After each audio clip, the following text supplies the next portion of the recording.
Di Surabaya, yang dikenal sebagai kota pahlawan, hiduplah seorang pemuda bernama Fendik Tri Oktasari, putra dari pasangan Setsri dan Suhartuti. Pada usia yang masih tergolong muda, sekitar 19 tahun, Fendik mengambil keputusan besar dalam hidupnya, menikahi kekasihnya, Desi Ayu Indriani, yang saat itu baru berusia 18 tahun. Meskipun usia mereka masih sangat muda, pasangan ini meyakini bahwa cinta dan tekad yang kuat akan cukup untuk membangun rumah tangga. Mereka memutuskan untuk bersatu dalam pernikahan, siap menghadapi segala tantangan yang mungkin datang di masa depan.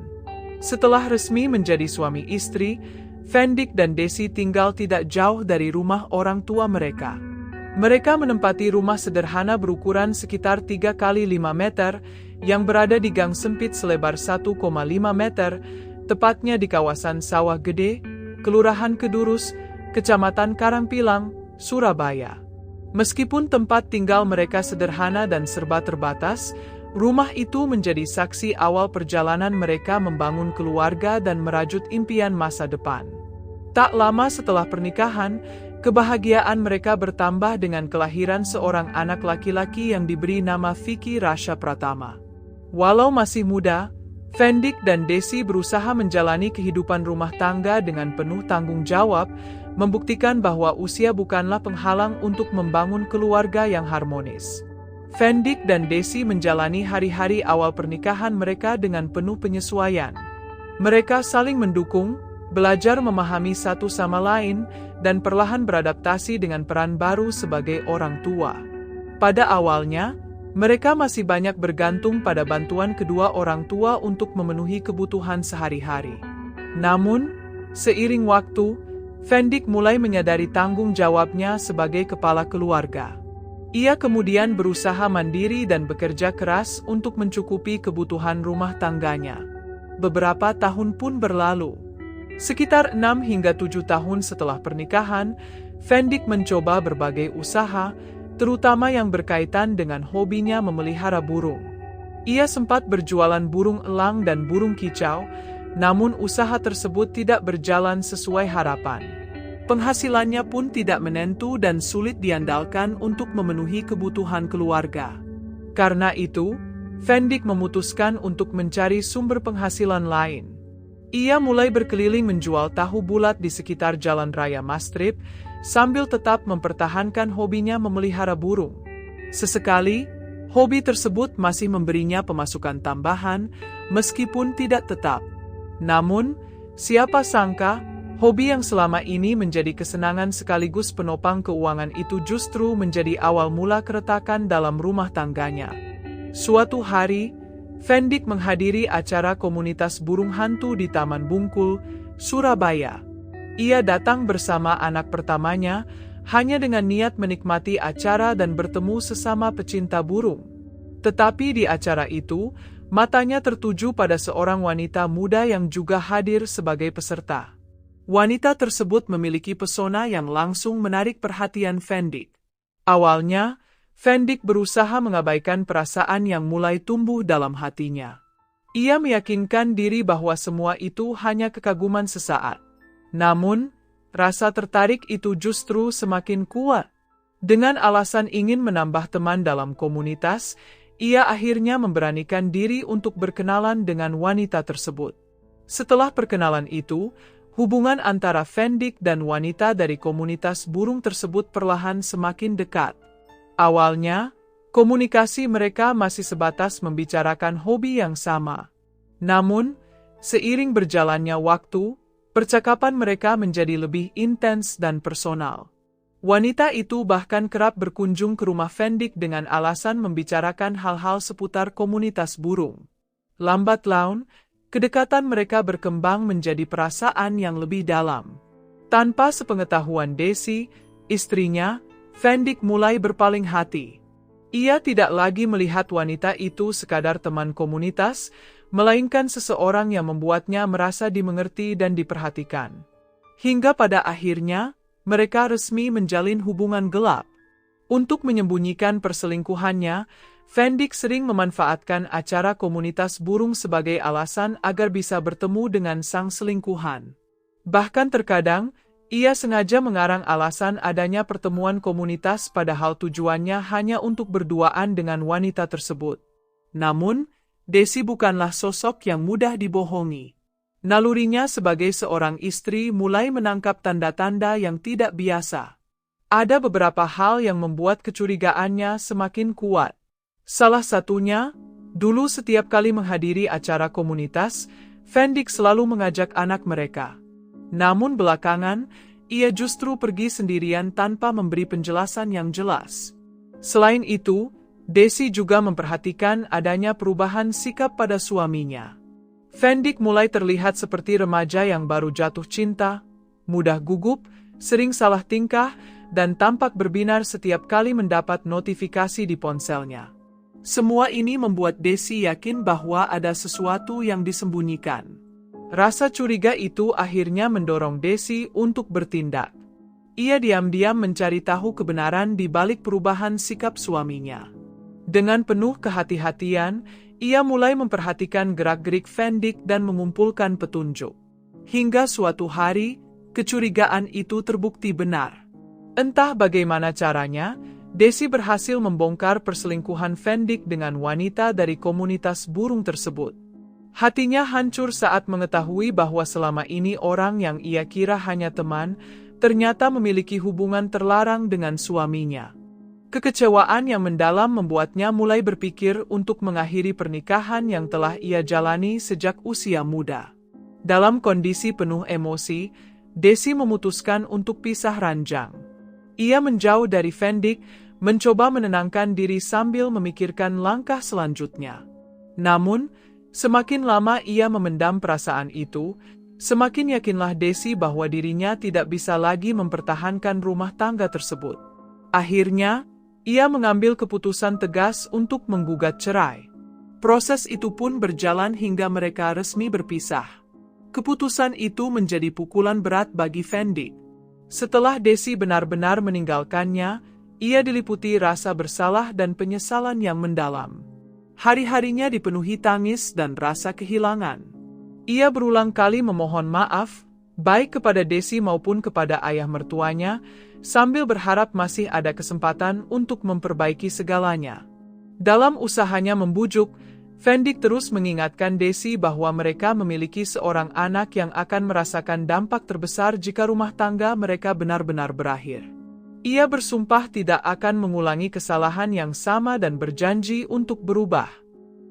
Kegigihan Fendik akhirnya mulai meluluhkan hati Desi. Perlahan, perasaan benci dan kecewa itu berganti dengan harapan baru. Ayah Desi, yang awalnya marah dan kecewa, akhirnya ikut memberikan kesempatan dengan satu syarat. Fendik tidak boleh lagi berselingkuh atau menjalin hubungan terlarang dengan wanita manapun. Dengan syarat itu, Fendik bertekad memperbaiki diri dan memulai segalanya dari awal. Ia berusaha keras menunjukkan rasa cinta dan tanggung jawabnya kepada Desi. Sementara itu, Desi pun mencoba membuka hati, menghargai upaya suaminya, dan kembali membangun kepercayaan yang sempat hancur. Perlahan, hubungan mereka kembali harmonis. Suasana rumah tangga yang dulu dipenuhi pertengkaran mulai berganti dengan kebahagiaan dan saling pengertian.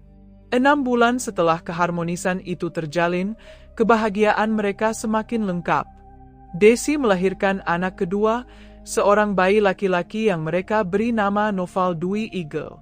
Kehadiran Noval menjadi simbol awal yang baru bagi keluarga kecil itu, sekaligus pengingat bahwa badai yang pernah mereka lewati bisa menjadi pelajaran berharga untuk masa depan. Namun, setelah 1,5 tahun berlalu sejak mereka kembali rukun, perubahan besar kembali terjadi dalam rumah tangga Fendik dan Desi. Sikap Fendik perlahan berubah, ia menjadi dingin dan sering bersikap acuh terhadap istrinya.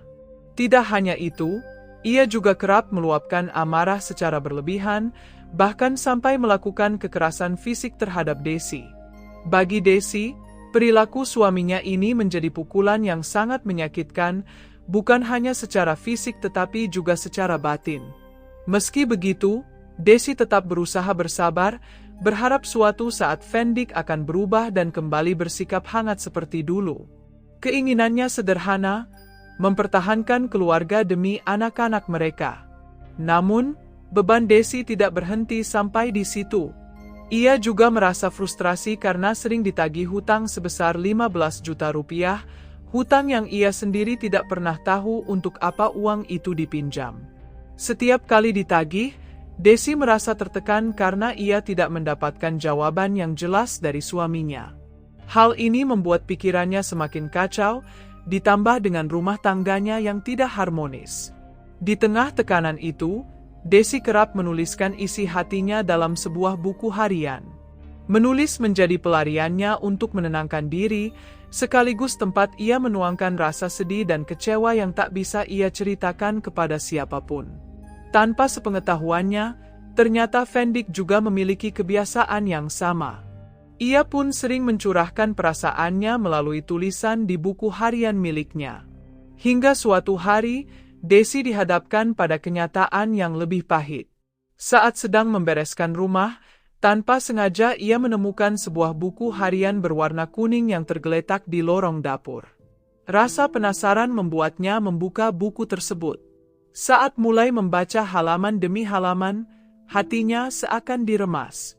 Tulisan di dalam buku itu berisi curahan hati Fendik, yang secara tersirat mengisyaratkan bahwa ia masih belum bisa melepaskan seorang wanita dalam hidupnya. Kalimat-kalimat itu seperti pisau yang mengiris hati Desi. Ingatan Desi pun langsung melayang 3 tahun ke belakang, pada saat Fendik bersumpah tidak akan berselingkuh lagi setelah skandal yang hampir menghancurkan rumah tangga mereka. Saat itu, Fendik berjanji akan berubah dan tak akan menjalin hubungan terlarang dengan wanita manapun. Namun, isi buku harian tersebut membuat Desi merasa yakin bahwa janji itu telah dilanggar. Ia merasakan kembali rasa sakit dan pengkhianatan yang dulu pernah ia coba lupakan. Saat itu, hatinya dipenuhi rasa kecewa dan keyakinan bahwa suaminya kembali berselingkuh. Meski sudah merasa yakin dengan kecurigaannya, Desi tetap ingin mencari bukti lain yang dapat memperkuat keyakinannya. Ia ingin memastikan bahwa semua yang ia pikirkan bukan hanya prasangka semata. Dan, entah bagaimana caranya, Desi akhirnya menemukan bukti baru yang jauh lebih menyakitkan. Bukti itu berupa video tak pantas yang menampilkan Fendik bersama seorang wanita lain. Perasaan Desi seketika hancur berkeping-keping. Tidak berhenti di situ, Desi juga berhasil mengungkap identitas wanita tersebut. Dari penelusurannya, ia mengetahui bahwa wanita itu berinisial SN, seorang janda dengan 2 anak yang berasal dari Kediri, Jawa Timur. Fakta ini membuat luka di hati Desi semakin dalam. Tak hanya pengkhianatan yang ia temukan, Desi juga akhirnya mengetahui asal mula hutang 15 juta rupiah yang selama ini sering ditagih kepadanya. Selama ini, Desi merasa bingung karena tidak pernah tahu alasan suaminya meminjam uang sebanyak itu. Kini semuanya menjadi jelas. Uang tersebut ternyata digunakan untuk wanita selingkuhan Fendik. Kenyataan itu membuat Desi merasakan kesakitan yang berlipat ganda. Bukan hanya dikhianati, ia juga harus menanggung beban akibat perbuatan suaminya. Hatinya dipenuhi kemarahan, kesedihan, dan kekecewaan yang tak terkendali. Malam itu, tepat pukul 22 WIB, pada Jumat, 23 Maret 2018, Fendik baru saja pulang setelah berjualan tahu bulat. Ia disambut bukan dengan senyuman istrinya, melainkan amarah yang membara. Desi langsung meluapkan emosinya, memprotes dan memarahi suaminya habis-habisan setelah mengetahui pengkhianatan tersebut. Pertengkaran mereka berlangsung sengit. Meski suara Desi menggema di seluruh rumah, kedua anak mereka tetap tertidur pulas, tak menyadari badai yang sedang terjadi. Sementara itu, Fendik hanya bisa duduk terdiam di ruang tengah. Pria berusia 27 tahun itu tampak sangat menyesal. Ia tidak berusaha membela diri ataupun melawan, seolah menerima setiap kata yang keluar dari mulut Desi. Desi, yang dipenuhi emosi, bahkan sempat mencakar wajah suaminya. Namun, Fendik tetap diam, tidak melakukan perlawanan sedikit pun. Sayangnya, sikap diam ini justru membuat Desi semakin naik pitam. Dalam pikirannya, Diamnya Fendik dianggap sebagai bentuk ketidakpedulian atau bahkan pembenaran atas kesalahannya. Hingga akhirnya, puncak emosi Desi tak lagi terbendung. Dengan langkah cepat, ia bergegas menuju dapur rumah, mencari sesuatu yang bisa ia gunakan untuk melampiaskan amarahnya yang sudah memuncak. Di dapur, Desi, wanita berusia 26 tahun, dalam kondisi emosi yang sudah tak terkendali, melihat 2 buah palu tergeletak di atas meja. Salah satunya berukuran kecil, sementara yang lain berukuran lebih besar dengan bobot sekitar 250 gram. Tanpa berpikir panjang, Desi meraih palu yang lebih besar. Dengan napas memburu dan amarah yang memuncak, ia melangkah cepat kembali ke ruang tengah. Tanpa memberi peringatan, Desi langsung mengayunkan palu tersebut ke arah kepala Fendik yang saat itu masih terduduk diam, sama sekali tak menyadari bahwa istrinya akan melakukan tindakan sekejam itu. Hantaman pertama begitu kuat hingga membuat Fendik langsung terhuyung. Darah mengalir deras dari kepalanya, membasahi lantai ruang tengah. Ia hanya bisa mengerang lemah, kesakitan, dan kebingungan atas apa yang baru saja terjadi.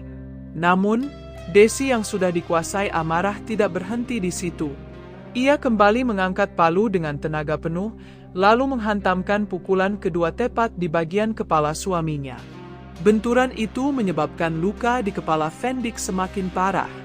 Dalam kondisi lemah dan hampir tak berdaya, Fendik akhirnya terjatuh ke lantai, nyaris tak mampu bergerak. Napasnya tersengal, tanda ia berada di ambang antara hidup dan mati. Saat melihat suaminya sekarat, Desi sempat tersadar dari amarahnya. Kepanikan mulai muncul, rasa takut dan penyesalan berbaur menjadi satu. Namun, kesadaran itu hanya berlangsung sesaat. Emosinya kembali menguasai dirinya, membuat pikirannya dikuasai oleh hasrat untuk mengakhiri segalanya. Dalam keadaan itu, Desi mengambil lakban dan mendekati Fendik yang sudah terkapar tak berdaya. Pertama, ia melakban mulut suaminya, mencegahnya untuk bernapas atau berteriak meminta tolong. Lalu, ia mengikat tangan dan kaki Fendik dengan lakban, memastikan suaminya benar-benar tak bisa bergerak.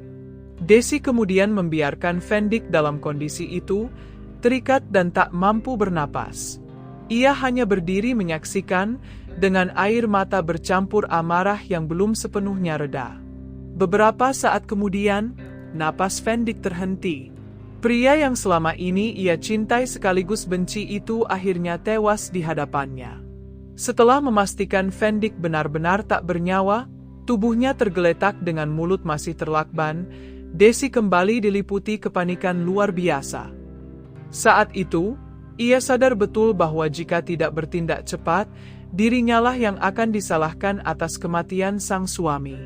Dalam kondisi kalut tersebut, Desi mulai merencanakan cara agar dirinya lolos dari jeratan hukum.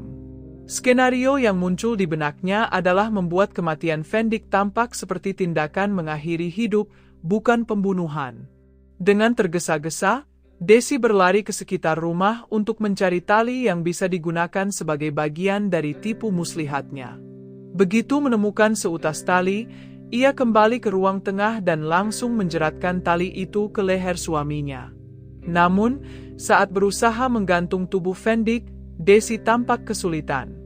Tenaganya tidak cukup kuat untuk mengangkat tubuh suaminya sepenuhnya. Akhirnya, posisi tubuh Fendik hanya setengah tergantung, dengan lututnya masih menyentuh lantai, seolah sedang berlutut. Untuk alasan yang tidak jelas, Desi kemudian menyumpalkan headset ke telinga suaminya.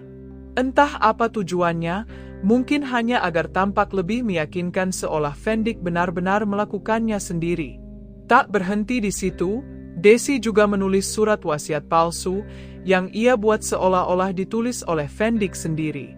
Dalam surat itu, Desi mencantumkan pengakuan palsu bahwa Fendik memutuskan untuk mengakhiri hidup karena terlilit hutang sebesar 15 juta rupiah. Langkah ini ia lakukan agar semua orang percaya bahwa Fendik meninggal karena tekanan ekonomi, bukan karena ulahnya. Setelah itu, Desi membersihkan setiap jejak kekejian di rumah mereka. Ia menghapus bercak darah dan merapikan ruang tengah agar tidak meninggalkan bukti pembunuhan. Semua ia lakukan dengan hati-hati, meski keringat dingin terus membasahi tubuhnya. Usai menyelesaikan rencananya, Desi kembali ke kamar tidur tempat kedua anak mereka terlelap, berusaha bersikap seolah tidak terjadi apa-apa. Jam dinding menunjukkan pukul 00 dini hari, Sabtu, 24 Maret 2018. Detik-detik itu terasa begitu mencekam, namun Desi tahu ia harus memainkan perannya dengan sempurna. Beberapa saat kemudian, Desi berteriak histeris, pura-pura baru saja menemukan suaminya dalam keadaan tergantung. Jeritannya memecah kesunyian malam, menggegerkan warga sekitar dan keluarga mereka. Orang-orang segera berdatangan, termasuk orang tua Fendi. Namun, mereka semua tercengang dan syok saat melihat pemandangan mengerikan di ruang tengah. Fendik tampak tergantung dengan posisi lutut menyentuh lantai, lehernya terjerat tali, mulutnya masih tertutup lakban, dan telinganya tersumpal headset. Di tengah kerumunan, Desi berpura-pura menangis dan meraung, seolah-olah menjadi istri yang kehilangan suaminya secara tragis. Kejadian mengerikan itu segera dilaporkan ke pihak kepolisian. Tak lama setelah menerima laporan, petugas polisi tiba di lokasi untuk melakukan olah tempat kejadian perkara. Awalnya, sesuai dengan rencana licik Desi, pihak kepolisian sempat percaya bahwa Fendik meninggal karena mengakhiri hidup. Hal itu diperkuat dengan surat wasiat palsu yang ditulis oleh Desi, yang seolah-olah berasal dari Fendik sendiri. Dalam surat itu, tertulis bahwa Fendik terlilit hutang sebesar 15 juta rupiah, sehingga memilih jalan nekat untuk mengakhiri hidupnya. Namun, saat polisi memperhatikan kondisi jasad Fendik lebih dekat, muncul banyak kejanggalan yang sulit diabaikan. Beberapa hal yang membuat polisi curiga, antara lain, luka benda tumpul di kepala korban, yang tidak wajar jika hanya kasus gantung diri. Bekas cakaran di wajah dan tubuh korban, seolah terjadi perlawanan sebelum meninggal. Tubuh korban yang tidak tergantung sepenuhnya, hanya berlutut dengan lutut menyentuh lantai. Jeratan tali yang longgar, bahkan posisinya berada di bawah dagu, bukan di leher. Semua tanda ini membuat polisi ragu terhadap skenario gantung diri yang Desi ciptakan. Untuk memastikan penyebab kematian, pihak kepolisian kemudian mengevakuasi jasad Fendik dan membawanya ke RSUD Dr. Sutomo untuk dilakukan proses otopsi. Hasil otopsi akhirnya mengungkap kebenaran yang mengejutkan. Dokter forensik menemukan bahwa tidak ada bekas jeratan kuat di leher korban yang bisa menyebabkan kematian. Sebaliknya, penyebab pasti kematian Fendik adalah hantaman benda tumpul yang meremukkan bagian kepalanya. Selain itu, bekas cakaran di wajah dan tubuh menunjukkan adanya tanda-tanda perlawanan keras, menguatkan dugaan bahwa Fendik diakhiri secara sengaja, bukan karena bunuh diri. Dengan temuan tersebut, polisi menetapkan kasus ini sebagai dugaan pembunuhan. Penyelidikan pun dilakukan lebih dalam untuk mengungkap siapa pelakunya. Desi, yang selama ini berpura-pura histeris dan penuh kesedihan, ikut dibawa ke kantor polisi untuk dimintai keterangan. Awalnya, Desi berusaha bertahan dengan ceritanya, seolah ia benar-benar kehilangan suami karena aksi nekat. Namun, pertanyaan-pertanyaan tajam dari penyidik mulai membuatnya terpojok. Cerita Desi berulang kali berubah dan saling bertentangan, hingga akhirnya polisi menemukan celah. Dalam kondisi terdesak dan tidak bisa lagi menyangkal, Desi akhirnya menyerah. Dengan suara lirih dan mata berlinang air mata, ia mengakui semua perbuatannya, termasuk bagaimana ia merencanakan dan mengeksekusi kejahatan itu, serta upayanya memanipulasi kejadian agar terlihat seperti gantung diri. Pengakuan itu membuat suasana ruang pemeriksaan hening dan mencekam. Polisi yang mendengar langsung terdiam sejenak, terkejut oleh fakta bahwa wanita yang tampak rapuh di depan mereka adalah dalang dari pembunuhan keji terhadap suaminya sendiri.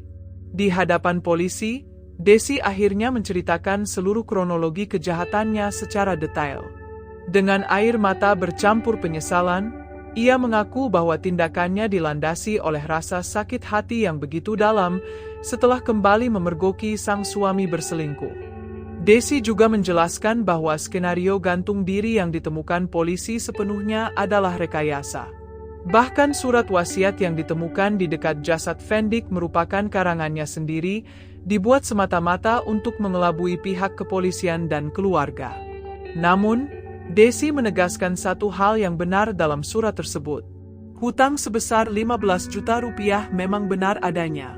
Dengan suara penuh emosi, Desi mengungkapkan betapa selama ini ia dihantui rasa kesal dan tertekan karena terus-menerus ditagih hutang yang ternyata digunakan suaminya demi membiayai wanita selingkuhannya. Bagi Desi, itu adalah pengkhianatan paling menyakitkan, karena selain dikhianati secara perasaan, ia juga dibebani secara ekonomi akibat ulah suaminya. Setelah pengakuan penuh itu keluar, polisi tidak lagi ragu dan menetapkan Desi sebagai tersangka utama. Ia langsung ditahan di sel Mapolsek Karangpilang untuk menghadapi proses hukum selanjutnya. Desi dijerat pasal 44 ayat 3 Undang-Undang RI Nomor 23 Tahun 2004 tentang penghapusan kekerasan dalam rumah tangga, dengan ancaman hukuman maksimal 15 tahun penjara. Kabar mengejutkan ini menghancurkan hati keluarga Fendik, terutama kedua orang tuanya. Mereka benar-benar tidak habis pikir, bagaimana mungkin menantu yang selama ini mereka percaya dan sayangi tega menghabisi nyawa anak mereka sendiri. Kesedihan, amarah, dan kekecewaan bercampur menjadi satu, terlebih ketika mereka harus mengantarkan jasad Fendik ke peristirahatan terakhir dengan hati yang begitu hancur. Sementara itu, kedua anak Fendik dan Desi akhirnya diasuh oleh kedua orang tua Fendik. Sang kakek dan nenek berusaha memberikan kasih sayang penuh agar cucu-cucu mereka tidak terlalu merasakan kehilangan yang begitu besar setelah ayahnya meninggal tragis dan ibunya harus mendekam di penjara. Waktu pun terus berjalan. Proses hukum berlangsung hingga akhirnya sidang putusan digelar di Pengadilan Negeri Surabaya pada Selasa, 4 September 2018. Dalam sidang itu, majelis hakim menjatuhkan vonis hukuman 9 tahun penjara kepada Desi. Mendengar putusan itu, Desi hanya terdiam dan pasrah, lalu akhirnya menerima keputusan tersebut. Dalam hati, ia hanya memiliki satu harapan, yaitu suatu hari nanti bisa bebas dan kembali mengurus kedua anaknya yang kini tumbuh tanpa kehadirannya. Itulah kisah tragis dari Desi dan Fendik. Kisah tentang cinta yang awalnya penuh janji dan harapan, namun berubah menjadi pengkhianatan, amarah, dan darah. Sebuah cerita yang mengingatkan kita bahwa pengkhianatan dan emosi yang tak terkendali dapat berujung pada kehancuran dan penyesalan yang tak berujung.